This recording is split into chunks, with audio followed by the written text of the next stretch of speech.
Well, speaking of distractions, you want to get into the main event? Actually, before we get into that, there's another thing I want to talk about that's kind of in between those issues, which is, did you see the movie, Sorry to Bother You? No. Yeah, we should watch that movie. Was it on Netflix or something? I don't think we could, dog. It's not on Netflix. We'd have to get it through some other means. For sure.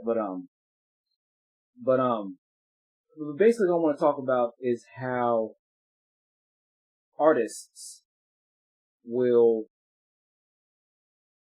make very strong criticisms about, capitalism and what other people do to feed themselves, right, while existing in an unjust system. Mm-hmm. And yet, they aren't able to aim the same criticism or be as critical of their own participation in the shit, or they want to be able to gloss it over. Right. The reason why I bring that up is because in this film, one of the things about it is the main character. He has a girlfriend who is an artist who makes subversive art, and she's part of the subversive elements in society. But he's just a regular working dude, just wants to be able to pay his bills and take care of his his friends and look out for his family. Okay, right? And so he gets criticized because he accepts a job opportunity with a very moral company, right, and also becomes very good. Yeah. At the job. Okay. Doing very immoral shit. And this creates a divide, between him and his girlfriend, alienates her, right? Mm-hmm. For this very reason. Right. At the same time, she, in the film, is engaged, and she's an artist or whatever, and conducts a gallery and shit for, for motherfuckers with money. Right. Who have that indulgent taste. I can spend $10,000 on a fucking, whatever painting. And I don't know, it'd be easier if you say the movie, because it's a lot of shit to explain. But it's basically talking about how artists will be critical of stuff like the cult of personality, and how subversive elements will be reappropriated for mainstream consumption and commodification. Right. All the while, they are trying to gatekeep and create their own space where they can commodify their own idea of cool, and their own where they can commodify their art and shit, and somehow give it a sense of purity that other people's forms of engagement can't compete with. You see what I'm trying to say? Not really. Okay, it'd be easier to watch the movie. Basically what I'm trying to say is that a lot of artists are able to talk game of being subversive, right, and being able to recognize bullshit within mainstream society, but then not being able to recognize the bullshit within their respective subcultural spaces. Mm-hmm. It's kind of like they give a pass to their medium or their particular scene, or the people in their space, that what they're doing is really challenging the status quo when they're still playing into it, just on different terms. Yeah. You know what I'm saying? So so you were able to sell a few paintings for tens of thousands of dollars to these wealthy motherfuckers who were just, what we were talking about earlier, art, most art is just laundering money. Yeah. That's all it is. And then you're listening to some artists tell you about, this is what this represents, and just because they're not selling, they feel more proud of themselves for selling three $10,000 paintings as opposed to selling 10,000 pieces of $3, knick-knack. Okay. And they will look at themselves as being superior. When what you're doing is still just feeding in. You're still participating. You're still participating in the system. You're just doing it in a more a way that is a little more quote unquote subversive. Well, also I feel like I don't know. I feel like it's a little bit like what's the word? Not dismissive. Not deconstructionist. We're gonna have to edit this out. I'm fumbling. I'm like stumbling into the metaphor. The football got thrown over. I'm like trying to catch it. I'm trying to catch it. Trying to catch the football. Oh no. Am I gonna drop it? I think I got it. Oh no. I dropped it again. Oh no. It's going between my left and my right hand. It's all over the air. It's going crazy. This football. Oh no. Am I gonna get it? All right.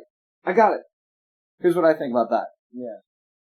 I think that as an artist, like, yeah, you're still participating in the system. You're still participating within commerce, but like, you're owning the means of production. No, you don't. How many artists do you know that own the paints or own the how many artists do you know? They're doing because I actually do know people. No, who sell paints, sell their works professionally. But do they make the paint? Do they manufacture the paint? Do they manufacture their easels? Do they manufacture how many artists do you know that control the space in which their art is even being presented? Mm-hmm. That's what I'm saying is that I'm not even dissing artists for participating. What I'm saying is just take your head out of your ass and get real about what's happening. Like, talking shit about the system is different than actually, hemorrhaging it. Yeah, you know what I'm saying? And I just feel like a lot of artists, they just get a little, like certain artists, especially if they're doing something that's clearly very subversive or very new and cutting edge, they think they're doing more than what they actually are. You know what I'm saying? Like, the thing is that to be an art, here's the thing. Is that at the how end many of artists do you know, though? What are you basing this off of? I know a bunch of different artists who make a living in different ways. Some who just make independent art, who just make the shit that they want, and then other people who just, they just play,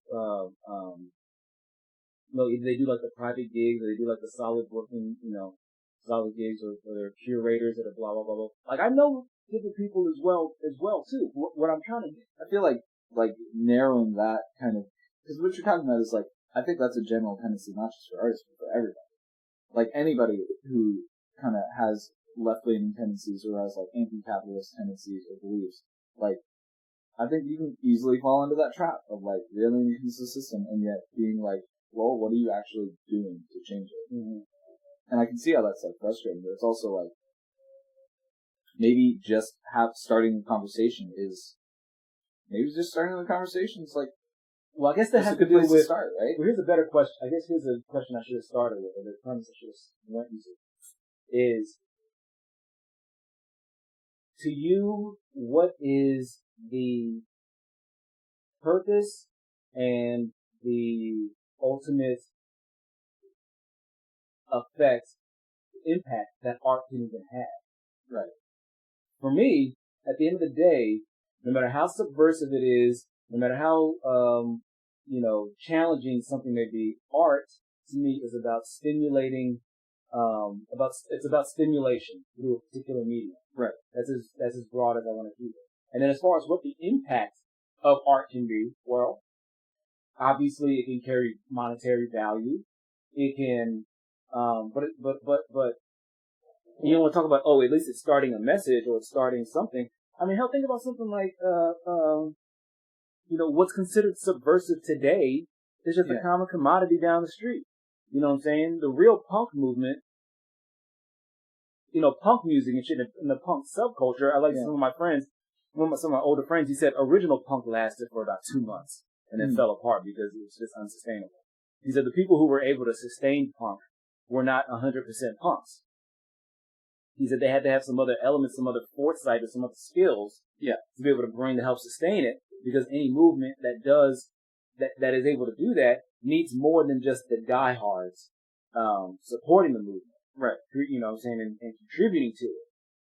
You need outside resources. You need outside resources, but you also need people who are more casual about something. And now punk is, has so many derivations and so commercialized. It's so commercialized. But the thing is that isn't that ultimate, if you want a movement to survive and to always have legitimacy, like, that's what you want. You gotta sell out a little bit.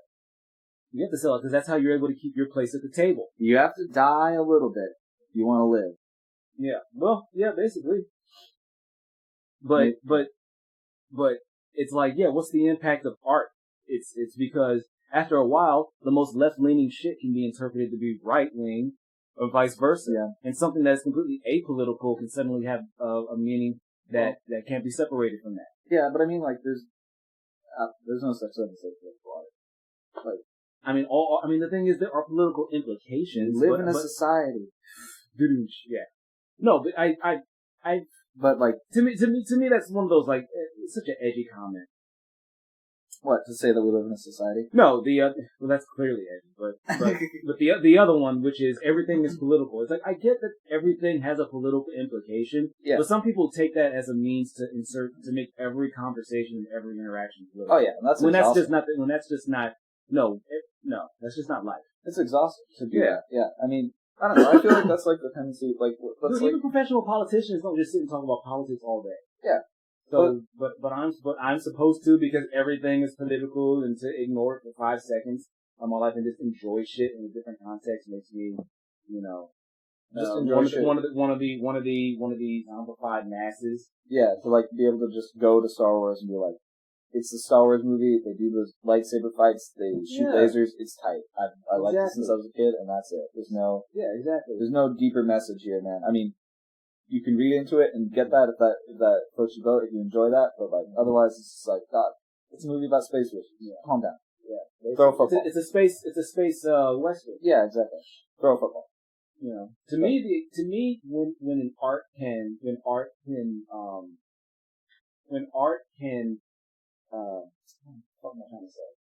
mean more than its contained elements, is when it is what it reveals about the audience. People see it. Yeah, definitely. If you take a satire film, a satire about anything, it isn't even always as Starship Troopers. Yeah, I know you remember. I don't know how recently you've seen that. Troopers. Okay, yeah. How recently did you see it? Oh, it was years ago. Because I hadn't seen it since I was a kid, and of course I've seen all these think pieces and shit about it. And saying, oh, it's a promotion of fascism, it's a satire of fascism, and no, it's showing what the audience thinks of that, interprets fascism, blah, blah, blah, blah, blah. I just recently saw it in the last couple of weeks. And to me, I feel like it can go, it's one of those things where like it can go in any direction. And really what happens, what it's about, it's less about showing what the artist or the director is trying to tell you, but what is it telling you about yourself? How much do you connect with the actions on screen and the characters' rationalization and shit like that? And it's like, where I'm at now, I was able to laugh at certain parts because I've seen how hyperbolic they are. But then I think about some of the other people I've met who would have seen this, who see this shit or think about, who literally think like this, and are just like, no, this is the adequate response to these situations. And so on one hand, it makes me laugh, because to myself it's so hyperbolic, right? But at the same time, it scares the shit out of me because people actually think like that, and I can never convince them that it means something. I can never convince them that it means to me what it does, right? And we have to live with these people. So to me, that is the power of art. It is about stimulating the mind, or stimulating the imagination, and showing you the possibility of, and also reflecting what you are.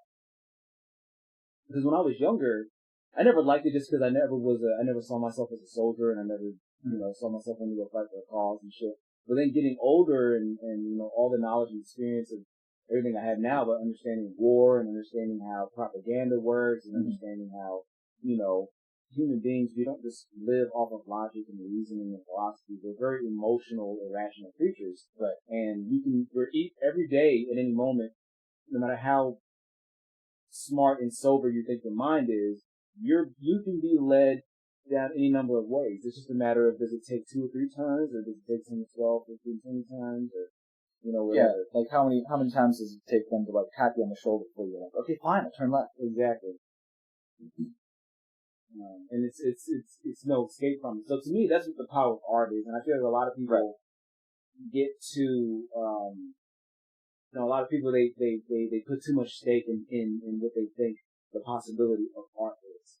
But art is just a reflection of, on one hand, it's a reflection of what the artist thinks, but then it's also, a reflection of what the audience, of what the observer thinks. Right. And I just think that a lot of artists or people who are just fans of subversive movements or subversive elements to recognize that, and just kind of put things in a better frame and realize that, okay, if you're not actually going to be like trying to fuck up something like Banksy when he sold that drawing or painting or whatever, and then had it shredded live. Yeah. So yeah, it's kind of a funny piece of performance art, but I mean, that's the closest thing you can come to disrupting the commodification process around subversive art. Right. And subversive artists. Yeah. It's like, okay, I got your money. Fuck you. I'm gonna mutilate this painting. Right. Right after I cash the check. Checks cash? Yep. Yeah. I mean, I don't know. I feel like still that, again, like you said, art can mean a lot of different things to a lot of different people.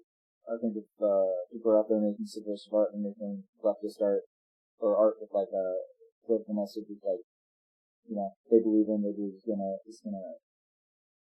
impact people in a way that, like, maybe they'll think twice about how they're participating in society, or like what the institutions are actually, doing, like what's going on with those corporations, man?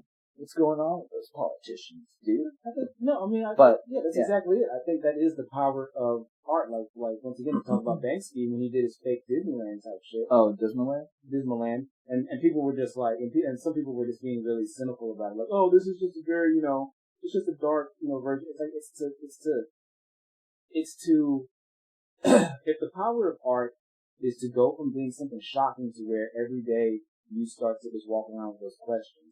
Yeah. Where you go from initial, like, oh my God, I didn't know that Walt Disney was anti-Semitic, then it becomes a commonly understood thing. Then that it really, it's like separating the art from art. It's like, it starts to like affect how, like, before you saw Mickey Mouse and it's just like, oh, that's the cartoon character, he's happy and I like him. And then you're like, oh, that's the cartoon character that the guy who's like says some real weird shit about Jewish people made. Yeah. Ugh. Yeah, exactly. And it's just like, to me that's as good as it gets. It's making you question the reality in which you live in. And that, while you may be participating in it, getting you from being so loyal to it. Yeah. Even though I'm out here and I'm participating, I'm spending my money, blah, blah, blah, blah, blah, it's like pushing you closer and closer to the edge of being able to say, man, fuck it, I don't really need to support this shit. Right. Like, how much more money can Disney charge me, or how much more can they try to milk this fandom, or how much, when is enough enough? Yeah, I guess so. I mean, but then I think you just sort of, like, went against your own stance? I'm kind of confused about how you feel now. How what? Because you're saying, like, people are getting too hoity-toity, or, like, too, like, big-headed about, like, my art's so important, my art's so good, and then you're like, then you turn around and we're like, yeah, but art is important and it's good and it can change people's minds. Well, no, I wasn't. Well, the thing is, I never. No, let me clarify, because I don't feel like I'm being contradictory. Maybe I am, but let me just walk through it and make sure. So my initial argument was critical of. So what I was initially saying was that one thing that irks me about certain artists and certain subcultures and certain movements is how they will overstate the importance of their subversive elements, right? And think that they are accomplishing more than what they actually are doing, right? I personally believe that the power of art is in moving people inch by inch into questioning their current reality, right? But to me, that does not dismiss the value of art. I'm just keeping it. To me, I'm keeping it eye level. And when I meet artists who do these DIY things, or they do stuff that's off, the grid or whatever, and I talk to them and it's like, okay, I love what you're doing, the spirit of it, making people question how they consume art and, blah, blah, blah, blah, blah. But then sometimes they start talking about this shit in terms that I think overvalues what the purpose, like, as if their particular art, creation or space is going to start a whole new movement that's going to change. It's going to start a revolution, or if it's going to change society in a substantial way. Yeah, I don't know, man. I'm just more of, and maybe this. I think that's your personal experience.